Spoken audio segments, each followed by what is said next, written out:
Yeah, baby. Yeah. Yeah! Let's go! Oh, I wasn't letting that one get away.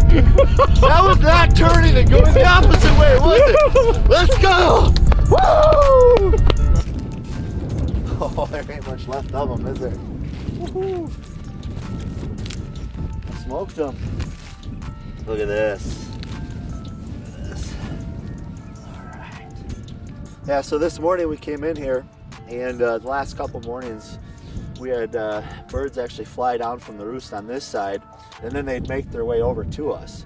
So this morning we decided to get a little aggressive with the weather, and we wanted to get as close to the roost as possible.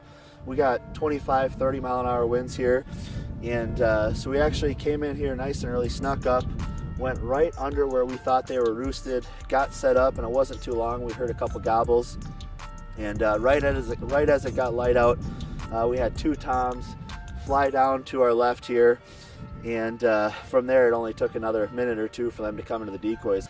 And you could tell that they were a little bit hesitant. They kind of hung up there at about 30 yards, and I wasn't sure if they were going to commit or not, but I wasn't going to let them get away this time. Harvesting a turkey and punching a tag is awesome, but you know, this hunt and what I'm going to remember from it is going to be the pursuit of it, the crazy sequence of events, the time with friends, and the time at turkey camp and sharing stories. And you know, this is just the perfect cap to an unbelievable hunt.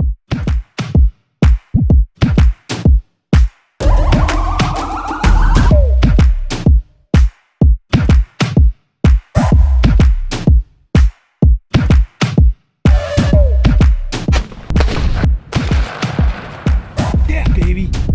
Yeah. Woo! Wow!